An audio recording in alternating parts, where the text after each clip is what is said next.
Good morning, नमस्कार। आज हम देखेंगे उत्तराखंड पीसीएस 2021 के हिस्ट्री मेंस पेपर जो कि पिछले महीने हुआ था उसकी analysis. So this is brought to you by Oracle IAS. Now starting with some basic fact of that paper. तो पेपर अगर आप पूरा देखेंगे तो 248 मार्क्स का पेपर आपको दिखेगा, but you have to attempt only 200 marks. That is in the 8 markers and 16 markers, you have to attempt only 5 out of 7. सारे के सारे आपको attempt नहीं करने हैं. And if you have subscribed to our notes, अगर आपके पास में हमारे notes हैं, test series हैं, ऐसी कोई चीज़ है, तो then you'll find that 185 around 185 marks का जो पेपर था वो डायरेक्टली ओरेकल आईएएस के नोट से आया हुआ था। And in this analysis we will also see कि कहाँ पर आपको वो ओरेकल आईएएस के नोट से वो पेपर मिलेगा।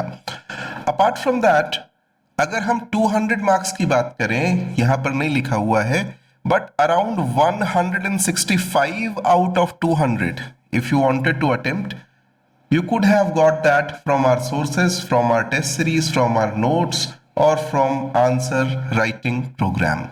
So paper was moderately difficult. It was not very difficult. It was certainly not very easy, especially the 8 and 16 markers.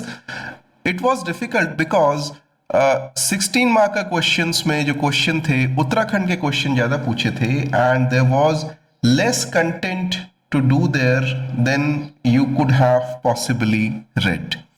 So अगर एनालिसिस देखें, सबसे पहले तो टॉपिक वाइज एनालिसिस करें तो उत्तराखंड का सेक्शन अराउंड 24% 60 मार्क्स का आया था। This is from of course the 248 marks की हम बात कर रहे हैं। अगर हम एंशिएंट की बात करें तो 43 मार्क्स का 17% सबसे कम जो पोर्शन है वो एंशिएंट हिस्ट्री से आया था। Medieval history it had a big chunk 28%, और सबसे बड़ा पोर्शन मॉडर्न हिस्ट्री से 31% आया था, which was also expected. Now हम अगर बात करें मैंडेटरी उत्तराखंड के जो क्वेश्चन थे, mandatory means you have to do them, आप उनको अवॉइड नहीं कर सकते एग्जाम में। So 20 words में there was one question of Uttarakhand, that is one question is mandatory because 20 and 50 words में सारे के सारे question mandatory होते हैं। 50 word questions में 5 markers में there were 2 questions, that is a total of 10 marks। 10 plus 2 12 marks का mandatory आपको यहाँ पे मिलेगा। लेकिन एक और चीज ध्यान में रखनी है, 16 markers में they had asked 3 questions and out of 7 you have to do 5 question। तो एक क्वेश्चन 16 मार्कर भी मैंडेटरी था, वेदर यू नो और नॉट, आपको वो उत्तराखंड में अटेम्प्ट करना ही था। ओके, एंड जिस तरह की खबरें अभी आ रही हैं, the news is coming that they are going to make around 40% of the paper from Uttarakhand, तो expect this thing to go up. Although there is also a news of mains paper change, कि mains का जो paper था it will not be the same as before, there will be some changes. So वो क्या changes हैं वो हमने अपने एक वीडियो में डिस्कस किए हैं based on RTI, you can see that video also on the channel. Now अगर हम बात करें डिफरेंट सेक्शन में कहाँ से सबसे ज्यादा किस तरीके के आए थे, सबसे लीस्ट रिप्रेजेंटेटिव जो सेक्शन था वो 250 वर्ड्स वाला था। There were only questions from modern India and Uttarakhand history. So 4 question modern India के, 3 क्वेश्चन उत्तराखंड हिस्ट्री के दे दिए थे and you had to solve them. अगर बात करें तो सारे के सारे सेक्शंस में मेडिवल हिस्ट्री एक ऐसा पोर्शन था अपार्ट फ्रॉम दिस 250 वर्ड्स जिससे good number of questions were asked. ठीक है, सो इनफैक्ट 20 वर्ड्स वाले क्वेश्चन में तो 10 क्वेश्चन मेडिवल हिस्ट्री के थे, बाकी सब मिला करके एंशिएंट मॉडर्न और उत्तराखंड के थे। तो एक तरीके से क्वेश्चन अगर देखा जाए तो ये पेपर मेडिवल हिस्ट्री और मॉडर्न हिस्ट्री के पक्ष में झुका हुआ दिखता है। आपको उत्तराखंड और एंशिएंट हिस्ट्री का पोर्शन इसमें कम दिखेगा। एंड अगर हम अपनी बात करें कि ओरेकल आईएएस के सोर्सेज से कहाँ से कितना आया था, तो ancient, medieval and modern almost 70 to 80%, कहीं कहीं 90% it had come from our sources directly. आप बुक में देखेंगे, वहां पे आपको मिल जाएगा। We will tell you page numbers, और यहाँ पर जब हम डिस्कस करेंगे questions, we will also give you snippets from those. उसमें पूरा का पूरा जो कवर होगा वो तो नहीं था, लेकिन कुछ चीजें उससे रिलेटेड जो कवर हुई हैं, या कुछ चीजें उससे रिलेटेड जो बुक में है, उसके स्निपेट्स हमने डाल रखे हैं। पूरे स्निपेट हम नहीं डाल सकते obviously. And then Uttarakhand section, जो कि लीस्ट कवर्ड था ओरेकल आईएएस के सोर्सेज से। This was because question touch तो सारे किए हुए थे, लेकिन जितनी डिटेल में उसने पूछा था वो आपको ओरेकल आईएएस क्या किसी की भी बुक में नहीं मिलेगा। ठीक है, सो कालू मेहरा पे अगर आप 250 वर्ड में क्वेश्चन पूछ लोगे, you won't find that in any book at all. And I will tell you how to solve such questions also when we go forward and see the questions. So एक question जो हमेशा लोगों के दिमाग में रहता है कि कितने क्वेश्चन, कितने marks, how many marks are good marks. So अगर पास्ट पेपर्स देखें तो 100+ मार्क्स में ही टॉपर्स का स्कोर रहा है, जो सेलेक्टेड लोग हैं उनका स्कोर रहा है। इस साल भी पेपर की डिफिकल्टी लगभग सिमिलर थी, मतलब 2012 में, 2016 में जैसा पेपर आया था वैसा ही पेपर इस साल भी आपको देखने के लिए मिलेगा। A good score will be more than 120। अगर आपके 120 या ज्यादा हैं तो consider this a good score. और अगर आपके एटलीस्ट 105 मार्क्स आते हैं, मोर देन 100 आते हैं, तो consider that you are in the race as far as history is concerned, कि हिस्ट्री में, हिस्ट्री की वजह से आप रेस से बाहर नहीं होंगे। ठीक है, और ऑफ कोर्स बाकी पेपर्स, स्पेशली पॉलिटी और जो हिंदी के पेपर्स हैं और बाकी पेपर्स हैं, उसमें अगर आपने अच्छा स्कोर किया हुआ है तो आप एक्सपेक्ट कर सकते हैं हिस्ट्री के साथ में, अगर इतने आपके मार्क्स बनते हैं, कि आपको एक इंटरव्यू कॉल तो जरूर आएगी। So let us start with the questions. Questions में हमने फॉर्मेट ऐसा रखा है कि I have written the question, then we have written the keywords related to that question. आपको उसमें कवर क्या करना था, एंड लास्टली हमने ओरेकल आईएएस से सोर्स दिया है और एक रिमार्क दिया है कि कितनी डिफिकल्टी लेवल का ये क्वेश्चन था। तो सारे क्वेश्चन में, all the 39 questions, we will follow this particular scheme. So सबसे पहले जो पहला क्वेश्चन था, did the Indian humans of stone age know the use of fire, discuss. अब स्टोन एज का मतलब palaeolithic area, sorry palaeolithic era. So you have to tell कि क्या उनको फायर का पता था। अगर आप देखोगे मेंस के नोट्स में पेज नंबर 12 में ही, पेलियोलिथिक एरा में ही, यानी अर्ली ओल्ड स्टोन एज में ही उनको पता था कि फायर कैसे यूज करनी है। और इसका जो सोर्स है वो आपको एनसीईआरटी में भी मिल जाएगा। क्लास 6th की एनसीईआरटी में you will find there is something mentioned as Kurnool caves. Kurnool नाम की एक जगह है आंध्र प्रदेश में, वहां केव्स में ऐश मिली है। So if you write the name of that site and then tell कि fire was made using rubbing the stones together, आपका क्वेश्चन कंप्लीट मिलेगा। Okay, next question is what were the reasons for downfall of Nanda dynasty? Now this is an easy question और हर paper में इसको देखने के लिए मिलता है। So you will tell कि weak leadership, उनकी जो social policy थी, then invasions and high taxes, and also rise of Mauryas. So in the mains notes you will find them in the page number 67, 73, 74. Remark, it is an easy question. Next question, can the Raj Tarangini of Kalhan be called a literature, historical literature of ancient India? पहले मैं बता दूं कि आपको यहाँ पे क्या नहीं करना है। ठीक है, आपको यहाँ पे ये नहीं करना है कि आप दिमाग लगाने लगो कि राज तरंगिनी एंशियंट है कि मेडिवल है, वो तो 12th सेंचुरी या 11th सेंचुरी का है, कहीं ऐसा तो नहीं कि वो मेडिवल पीरियड में आ जाए। That is not the intent of the question, वो आपको दिमाग लगाना ही नहीं है। ठीक है, you just take that it is from ancient India. ये यूपीएससी का क्वेश्चन नहीं है और यूपीएससी में भी प्री का क्वेश्चन नहीं है। So don't over think it. So you have to first write yes और no. Of course, Raj Tarangini is a historical literature of ancient India, and then you tell about Raj Tarangini, why it is historical literature. कि कल्हड़ ने लिखा था, संस्कृत में है, कश्मीर की history है, cause इन जो इफेक्ट है पूरा एनालिसिस करती है. It doesn't just praise the kings, so that is why it is historical literature. Mock test number 8 में आपको मिल जाएगा. हमने क्वेश्चन दिया था, why do you know about what do you know about Raj Tarangini? Remark, it is an easy question. Next question, what was the Sufi movement? Simple question, open-ended question. So it is an easy question. You can tell the beliefs of Sufi movement, their activities, what were their influences, especially from Hinduism, and some examples of Sufi movement. जो चिश्तिया सिलसिला, Naqshbandi etc. आपने इसमें नाम लिख दिए. Page number 218 से अगर आप देखेंगे, 3-4 पेज में हमने सूफी मूवमेंट को कवर किया हुआ है. Then question number 5. Who was the real founder of slave dynasty? And everybody knows the founder, that is Qutbuddin Aibak, but real founder is somebody else. अगर आप अपने मेंस के नोट्स में देखोगे, पेज नंबर 171 पे हमने लिखा हुआ है, the actual founder of slave dynasty was Iltutmish, and the reason we have given, he shifted the capital from Lahore to Delhi.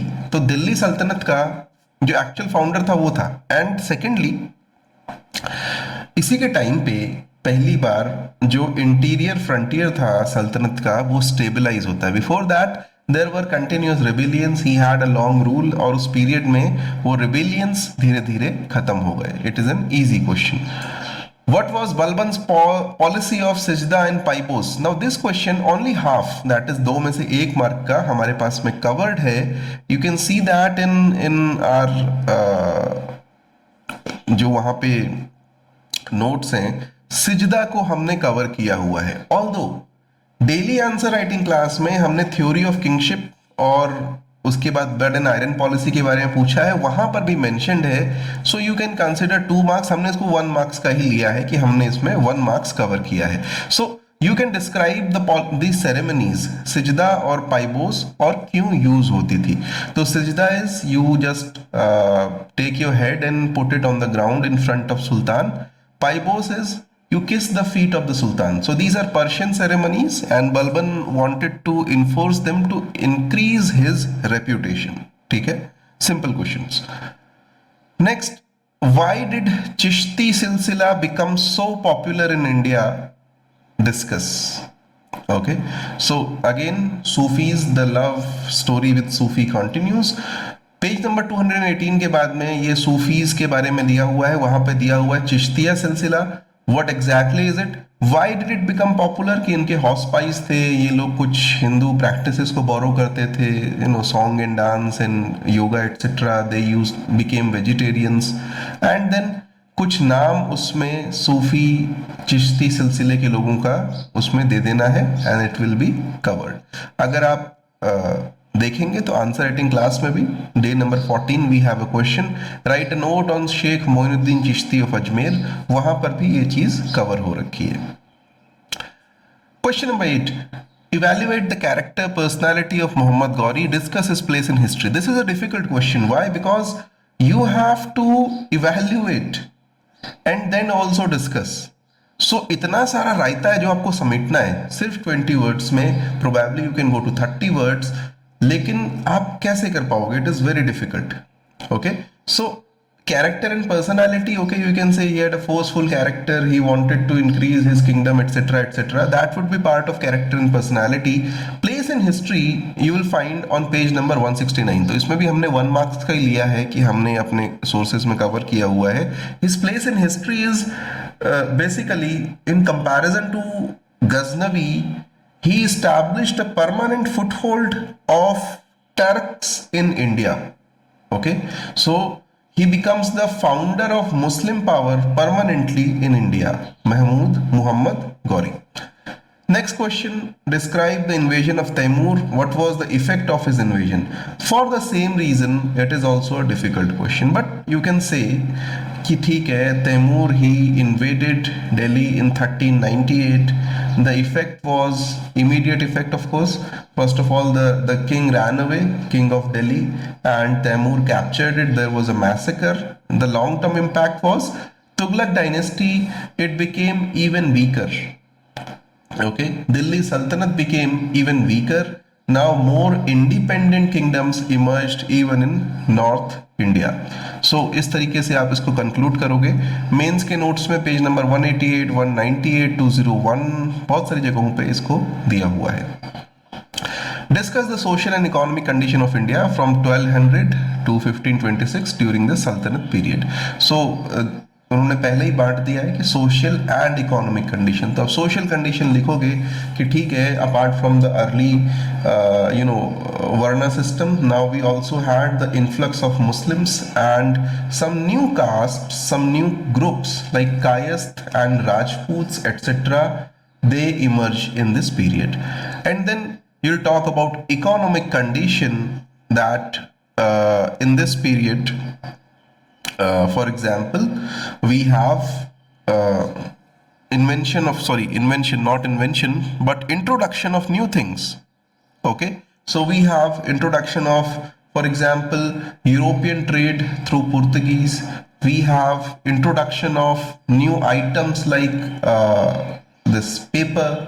Okay, so ऐसी चीजें आप देखोगे पेज नंबर 192, 193 में मेंस के नोट्स में दे रखी हैं. You can write it directly from there. It's a moderately difficult question. Then write a short note on memoirs of Babur. So you just tell the name of the book, that is Tuzuk Baburi. It was written in the Chagatai Turki language. And what is the content? He has described the flora and fauna and people and history and geography of the Indian, the country of India, which is called Hindustan. Question number 12, contribution of Shivaji towards national progress. Again, it's a difficult question because Shivaji के basic facts तो सबको पता है, वो हमारे पास में covered भी है. But what do you tell about national progress? Okay, so you tell that he established a new dynasty, he became king, then towards national progress he established new institutions like अष्टप्रधान, नए administrative और taxation के structure उन्होंने वहां पे लगाए. That is all you are going to write. It is covered on page number 235. Then question number 13. What were the main cause of downfall of Siraj ud Daula? सो हमको ये question तो बहुत ही घिसा पिटा क्वेश्चन है, सबको पता है. सिराज उद दौला 1756 में बना. He was a young person. There was opposition in his own Bengal court. Then Lord Clive and his intrigue with other people, Mir Jafar, Ami Chand वगैरह से उसका जो इंट्रूग था, these were the causes. Then modern army of the company and traditional army of Siraj-ud-Dawla, etc etc. So वो सब आप कर लोगे. पेज नंबर 248 पे मेंस के नोट्स में दिया हुआ है. Question number 14, throw light upon Khilafat movement, its political significance. Easy question है. You tell Khilafat movement, what, when, why. Okay, so it started in 1919 to ensure that the king of the Ottoman king, the Khalifa of Turkey, he retains at least Makkah and Medina. It was led by the Ali brothers, okay, Muhammad Ali, Gauhar, etc. And the impact, it merged with non-cooperation movement and led to a sort of brotherhood between Hindus and Muslims. It easy question, mains में notes में दिया हुआ है page 350 पे. Write a short note on Dola Palki. So who started this, when did it start, why did it start, what was the result? It is on page number 214 in the history book, the Uttarakhand history book. We have a concise history of Uttarakhand. You will also find point wise description in the value addition book. Value addition जो book है उसमें भी इसको हमने cover किया हुआ है. Okay, 50 word question पे आते हैं. Section number 2, can the geography of ancient India be studied by taking Puranas as their base? This is a difficult question. Okay, frankly we haven't covered this in our book. I don't think any book has covered this, but you can probably make some efforts here. कैसे? क्योंकि हमने discuss किया हुआ है कि Skanda Purana it contains at least knowledge about 5 parts of Himalayas. तो book में भी दे रखा है, वो ऐसे भी डिस्कशन है कि कश्मीर खंड, केदार खंड, पंजाब, जलंधर खंड, नेपाल खंड, मानस खंड, इन सब के बारे में यहाँ पे बात की हुई है. So not only that, you can extend कि इसमें बाकी सारी ज्योग्राफी के बारे में भी बात की गई है. सिमिलरली कुछ बेसिक्स आप यहाँ लिख सकते थे कि पुराणों की लैंग्वेज, इनका पीरियड, इनका कंटेंट जनरली क्या होता है. ऐसे एग्जाम्पल दे दो स्कंद पुराण का, और आप कह सकते हो कि yes we can study geography of India by the ancient Puranas. Anyways, how did Chandragupta Maurya establish his dynasty? Again this is from the same period of Nanda downfall.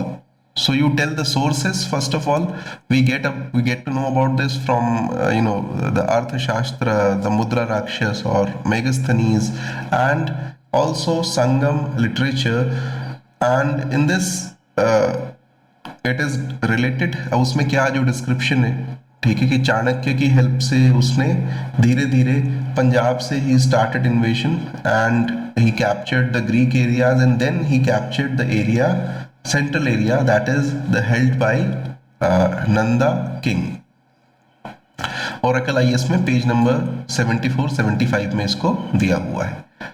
Did the Indo-Bactrian kings issue currency in large numbers? So you tell about Indo-Bactrian kingdom, the period in their area, and then yes, they issued coins in large numbers. They were the first one actually to issue such coins, especially with their faces on the coins. Okay, हम उनको coins से ही ज़्यादातर जानते हैं. Next question is, two Sultanate rulers who faced maximum invasion of Mongols, give description. So two of them are Muhammad bin Tughlaq and Alauddin Khilji. We know their strategy also, different strategies you'll find on page number 177, 185. Moderately difficult because nowhere it is written कि Muhammad bin Tughlaq और Alauddin Khilji के बारे में लिखना है. ठीक है, you have to infer that. Describe the socio-economic religious condition of India at the time of Arab invasion. ठीक है, so Arab invasion is in 712. आपको बोला है इंडिया का, लेकिन you generally have to write about the Sindh का जो socio economic condition है उसके बारे में आप लिखेंगे, because rest of India it was not the same, it was a bit different. So social condition, what sort of people were living there, it's a difficult question. Okay, you can write, we know this from Chachnama, which is the record of invasion of Sindh in Arabic. Then social condition, economic condition, religious condition अलग अलग लिख सकते हो. It is there on page number 166 कि Buddhist Jat वहाँ पे ज़्यादा थे and the dynasty was a Brahmin dynasty. Economic condition you can write what sort of economic activities they used to do. तो वो सारी चीज़ें आप यहाँ पे लिख सकते हैं. It's a difficult question. 21. Critically evaluate the military and administrative reforms of Firoz Shah Tughlaq. So as such, Firoz Shah Tughlaq did not do any reforms. Okay, we know this. जब हम reforms का नाम सुनते हैं तो हम अलाउद्दीन खिलजी, मोहम्मद बिन तुगलक का नाम सुनते हैं. But he made some changes. So he is asking about changes that Firoz Shah Tughlaq made. And what were those changes? There were some changes in military. Okay, so nobles were made permanent and their military assignments were made hereditary. For example, जो इक्ता बोलते हैं उसको hereditary बना दिया. Then there were some administrative reforms like construction of canals, so on and so forth. Page number 186, 187 पे देखोगे तो you will find the answer. What were the main causes of conflict between Vijayanagar and Behmani Empire? We haven't covered this for some reason exactly in our book. But ये इतना difficult question नहीं होता है. Usually everybody who is preparing they know that they had some territorial dispute in the Krishna Godavari doab region. Okay, और वो doab region was the main cause of conflict. But then there were also religious differences, there was also competition, for example to get horses, so on and so forth. तो ये 3-4 point लिखेंगे and then you will be okay. Of course, you will also write the position and the period of Vijayanagar and Behmani kingdoms. Question number 23. Circumstances that weakened Humayun's position after Chausa, was it possible to bring them under control? It is difficult. It is a difficult question. I mean, moderately difficult. Why? Because it is a very specific question. It is asking you about a specific battle. और उसके बाद क्या चीजें हो गई, ठीक है. तो चौसा रिवर के बाद of course, I mean, there was challenge from Sher Shah Suri. There was also unfavorable weather conditions. He faced floods. He faced different issues, and then lack of support from his nobles, including his brothers. His brothers also did not support him. His nobles did not support him. So what did he do? After losing a series of battles, he ran away to Persia for 15 years. Okay, so this is there on page number 220, 221. Okay, so next question is question number 24. Throw light upon Gaura Devi, the mother of Chipko movement. So ये जो question है, this you will find first of all in mock test number 8, जहाँ पे हमने discussion किया हुआ है about Chipko movement. Also, the second place where you'll find in our notes or whatever material we have provided is जो value addition की book है, उसमें यहाँ पे हमने इसको दिया हुआ है. It is an easy question. You tell when and where the Chipko movement started and something about the life of Gaura Devi, कि वो कौन से विलेज की रहने वाली थी, किस तरह के स्ट्रगल्स उन्होंने किए, and why did she actually take that step, and if time permits, space permits, उसका इम्पैक्ट क्या रहा. Question number 25. What were the immediate and far-reaching consequences for the movement of a separate state of Uttarakhand? So ये वाला question easy है क्योंकि उन्होंने पहले ही बता दिया कि आपको दो चीज़ें बतानी है, immediate and far reaching consequences. तो इमीडिएट कंसिक्वेंसेस तो आप तुरंत बताओगे कि जो कांड हुए थे फॉर एग्जांपल मसूरी में, देन सेकेंडली इन खटीमा, इन रामपुर तिराहा, कौशिक कमेटी बनाई गई थी, इस तरह की चीज़ें. एंड फार रीचिंग कंसिक्वेंसेस में द प्रोसेस कि इन्होंने फिर स्टेट फॉर्मेशन के लिए बोल दिया, and ultimately state was formed on such and such date in such and such year. इस तरीके से करके आप इसको सॉल्व कर सकते थे. इन द मेंस बुक, जो उत्तराखंड की हिस्ट्री बुक है, उसमें पेज नंबर 239 पे ये क्वेश्चन हमने कवर किया हुआ है.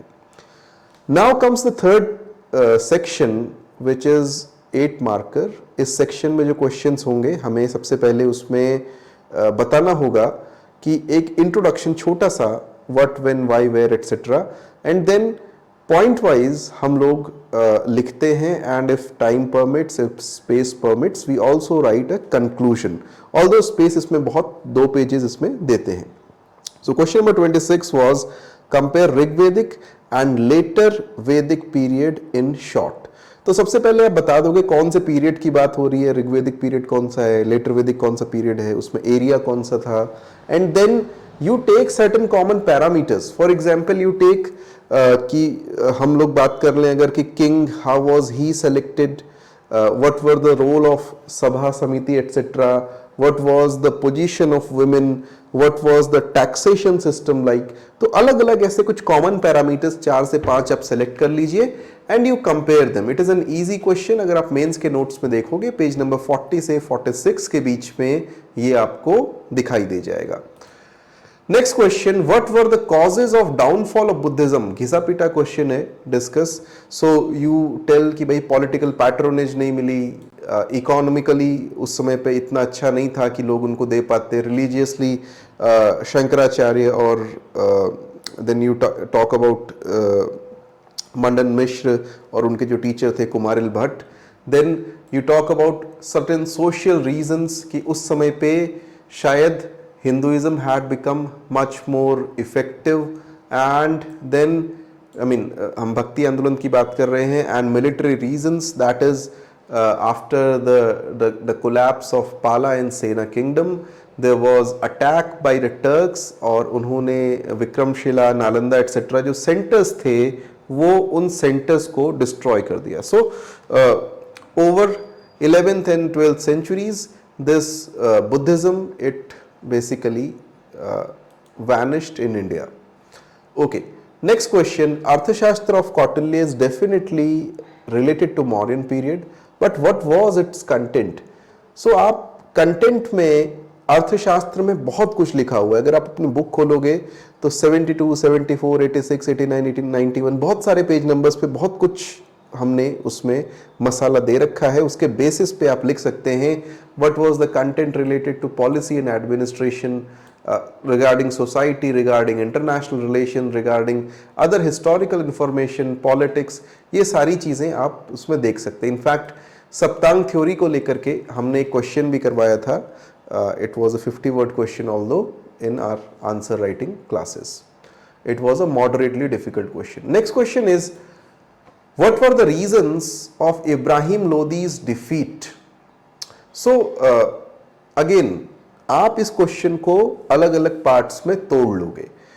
First of all you will tell कि भाई कुछ मिलिट्री रीजंस थे। Babur was a better military commander, he had a better trained army, they had better tactics, tulughma tactic for example, they had Roman devices, so on and so forth, in comparison to Ibrahim Lodi जिसके पास में traditional Indian army थी जो कि elephant पे dependent थी।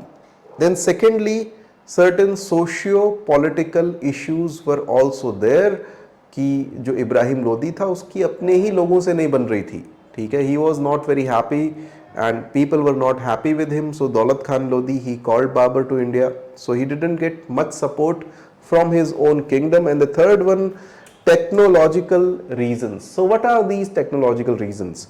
For example, Babur had a superiority because he had cannons, उसके पास में कैनन्स थी, ठीक है। So all these things you combine and you make an answer. आपको मेंस के नोट्स में पेज 189 219 पे मिल जाएगा। It is a moderately difficult question, it's not very difficult at all. Next question might look a bit more difficult. The reason is इसका जो शुरुआती portion है according to doctor K R. Kanungo, लेकिन हमको उसको अब इस क्वेश्चन को करना कैसे है, के.आर. कानूनगो को आप इग्नोर कीजिए और बाकी चीजों को पढ़िए। Sher Shah was a constructive genius and a better nation builder than Akbar the great, discuss. This is your question, okay? So basically in this question you talk about reforms of Sher Shah and how Akbar adopted these reforms. So उसके जो administrative reforms थे, उसके जो military reforms थे, उन सारी चीज़ों के बारे में आपको इस particular क्वेश्चन में बात करनी है। पूरी तरीके से हमारे नोट्स में कवर्ड नहीं था, बट मेंस के नोट्स में पेज नंबर 220 221 पे it is partially covered, at least the reforms are written here. Akbar के साथ में उसका comparison is not given here, okay. Now next question is relatively easy. Examine the contribution of Mughal rulers in art and architecture. So art में आप painting के बारे में बात कर सकते हैं, इन आर्किटेक्चर में there are many things to discuss. So art में you talk about Mughal paintings, miniatures, Jahangir, so on and so forth. अगर हम आर्किटेक्चर की बात करें तो मुगल आर्किटेक्चरल एलिमेंट्स जो हैं, बुलबुस डोम्स, यूज ऑफ संगमरमर that is marble, use of Charbagh style, use of Pietra dura, बहुत सारी चीज़ें जो कि बहुत इजी हैं, हम लोग इसको रटते रहते हैं, बचपन से रट रहे हैं। मेंस के नोट्स में पेज 226 227 पे है। And we have actually given these questions in our test series also, तो वहां पर भी आपको ये दिख जाएंगे। Question number 32, again an easy question. What was the effect of implementing the permanent settlement system in Bengal?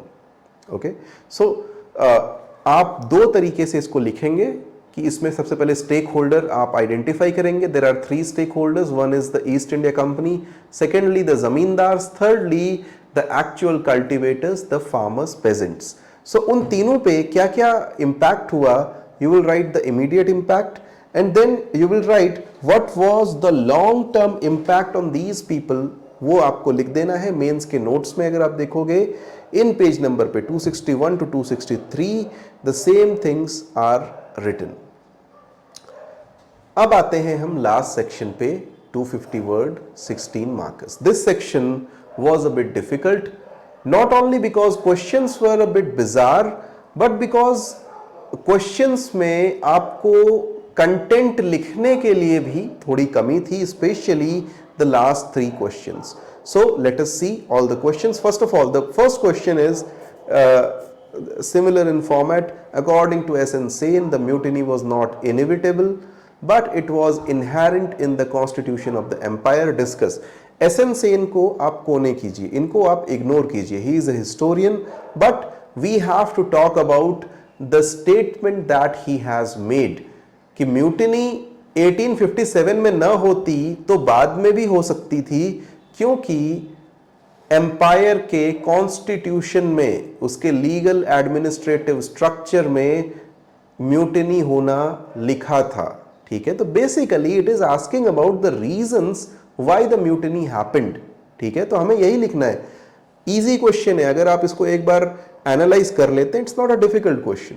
Okay, बस analysis में यू हैव टू राइट। सो आप एक छोटा सा इंट्रोडक्शन लिखेंगे म्यूटिनी ऑफ 1857 के बारे में, and then you write about different reasons for the mutiny, the revolt, and then you write कि अगर 1857 में नहीं होती तो probably 1858 में होती या 1860 में होती, but reasons were there and ultimately historical process does not wait for people. Okay, so probably अगर the same people would not revolt, some other people would have revolted due to the same reasons. Oracle IAS की जो book है उसमें आप देखेंगे page 293, 294 पे notes में ये चीजें दी हुई है। Question number 34, what was the reason for accelerating labour movements in India after first world war? It is an easy question अगर आपने थोड़ा बहुत हिस्ट्री के बारे में पढ़ा है। The issue is how to frame this question. Okay, mains के नोट्स में partially it is covered on page number 371, पूरी तरीके से कवर्ड नहीं है, फिर भी मैं बोलूंगा ये इजी क्वेश्चन है। क्यों? क्योंकि हम बहुत सारी चीजें फर्स्ट वर्ल्ड वॉर के बाद में देखते हैं, और for example we see the Ahmedabad struggle of Gandhi ji, और different you see movements that gather steam after 1918. The same reasons are here. So आप बताएंगे कि लेबर मूवमेंट्स, इसमें आप अहमदाबाद मूवमेंट का भी नाम लिखेंगे और बाकी सबका भी नाम लिखेंगे जो कि बाद में तेज हुए, and reasons you will write economic reasons कि वर्ल्ड वॉर की वजह से परेशानियां हो रही थी मजदूरों को। ठीक है, इंडस्ट्रियल जो कैपेसिटी थी वो भी वर्ल्ड वॉर में बढ़ गई थी, तो number of workers had also increased in India during World War, क्योंकि इंडिया से ही बहुत सारी सप्लाई वर्ल्ड वॉर में ब्रिटेन के लिए जा रही थी। Secondly, there were certain international reasons. International reasons ये थे कि रशिया में देयर वाज अ रिवॉल्यूशन 1917-1919 के बीच में, और 1919 के बाद they started exporting the revolution, they started promotion of communist parties across the world, and India was not left behind. So 1920 में for example ताशकंद में they formed a communist party. Similarly India में बहुत सारी workers and peasant parties, socialist groups उस समय पे बन रहे थे, और उन सब ने भी इन लेबर मूवमेंट्स को पुश किया। Then there were political reasons. World war के टाइम पे उन्होंने काफ़ी सारी रेस्ट्रिक्शंस लगा दी थी। वर्ल्ड वॉर के बाद में नॉन कोऑपरेशन मूवमेंट, खिलाफत मूवमेंट चला, और उसके साथ साथ ये मूवमेंट्स भी ऊपर चले। तो इस तरह से you can easily write a 16 marker question in here. Next question is critically examine the Cripps mission plan. बहुत ही थका हुआ क्वेश्चन है 1942 का, and give reasons for its failure. तो simply you have to write 1941 में हुआ क्या था जिस वजह से क्रिप्स मिशन प्लान लाना पड़ा। Okay, so the condition of Britain in the war for example, और उसकी वजह से उन्हें भेजना पड़ा क्रिप्स मिशन। क्रिप्स मिशन का मैंडेट क्या था, उन्होंने बोला क्या, उसके प्रपोजल्स क्या थे, वो वहां पे आपको डिस्कस करने हैं। And then pros and cons, Congress ने क्यों इन प्रपोजल्स को रिजेक्ट कर दिया। Okay, so you have to write that also.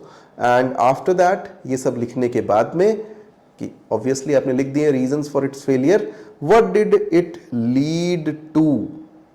Okay, so it would lead to for example the Quit India movement of 1942. Okay, page number 408 पे partially it is covered, but it is an easy question. Question number 36, Subhash Chandra Bose and Indian National Army. Easy है, page number 413 से 416 तक पूरा का पूरा covered है notes में. So you have to write about Subhash Chandra Bose in his early life. इन्होंने कांग्रेस में क्या काम किया है 1939 के बाद से, किस तरीके से उन्होंने आर्म्ड स्ट्रगल पे फोकस करना शुरू किया with the help of Japan. He took control of Indian National Army. Obviously everybody knows that it was established by Captain Mohan Singh and later on रास बिहारी बोस से भी उनको हेल्प मिला.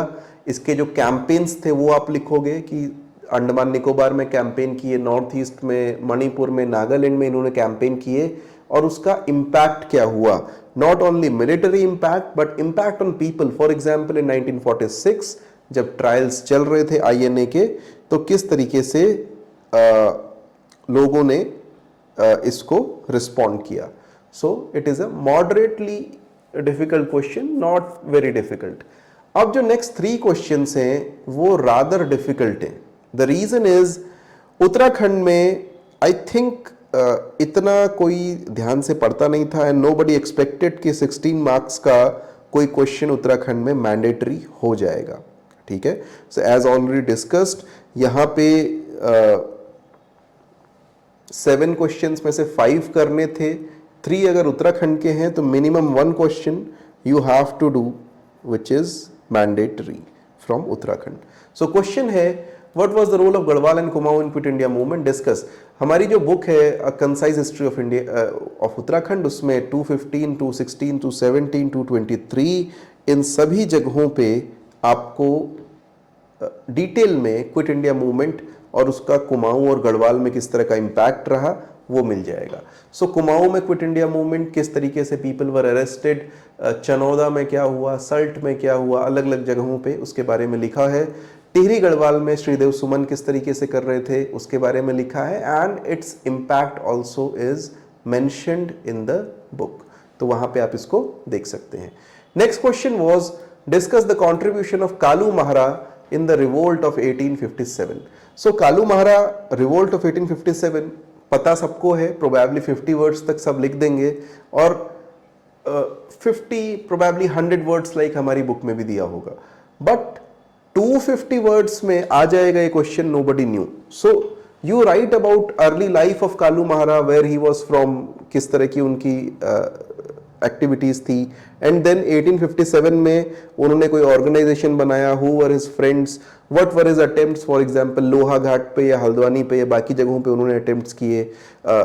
नाना साहिब को लेकर के कुछ यहाँ पे एक्साइटमेंट हो गई थी. किस तरीके से उन्होंने रामपुर और बरेली यहाँ पर जो खान बहादुर थे उनके साथ में ट्राई किया कि उत्तराखंड पे अटैक किया जाए और क्यों ये अटैक फेल हो गया. ये सारी चीजें आपको लिखनी पड़ेंगी कि रैमजे की पर्सनल प्रेस्टीज की वजह से, ब्रिटिश जो स्ट्रक्चर्स थे उसकी वजह से एंड अल्टीमेटली इसका इम्पैक्ट क्या हुआ.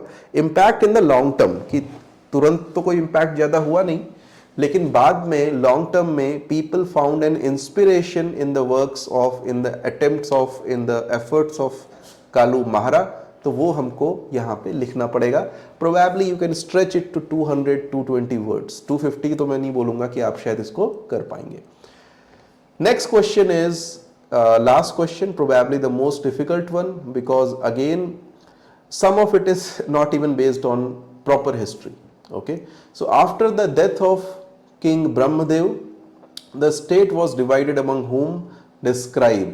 अगर आप देखोगे, वैसे बुक में भी हमने कवर किया हुआ है, Katyuri king Brahmadev when he died, after his death the state was divided. लेकिन आपको वो 5 केवल स्टेट के पार्ट्स ही नहीं लिखने, आपको और भी चीजें लिखनी पड़ेंगी. For example you'll have to write about life and character of Brahmadev. और अगर आप देखोगे तो ब्रह्मदेव नहीं, बीरमदेव नाम से actually that Katyuri king is mentioned in history. Biramdev या बीरदेव. तो Dhamdev and Birdev, these were the last ones. तो वहां पे we have mentioned in our book कि his subjects themselves killed the king and after that the kingdom was divided into 5 parts. तो वो description आपको लिखना पड़ेगा. It's a pretty difficult question. I mean आपको बताना पड़ेगा डोटी का किंगडम अलग हो गया, अस्कोट में रजबार अलग हो गए, कत्यूर की किंगडम अलग हो गया, देन जो बीच में द्वाराहाट का रीजन था, इट वाज डिफरेंट, और बहुत सारे छोटे छोटे पेटी किंगडम्स में पूरा का पूरा किंगडम बट गया. Okay, so some portion is there in our book but not all of it. Okay, it's a difficult question. So this is it. Now we will discuss other papers in coming videos. हमारा जो prelims का batch है, that has also started. So if you want to attempt or next exam 2023 prelims, तो please आप देख सकते हैं. I think you will benefit at least from the notes and the test series. And those of you who are just starting their preparation, we also have a full-fledged online as well as offline batch. So we'll see you in next video. Thank you. Bye-bye.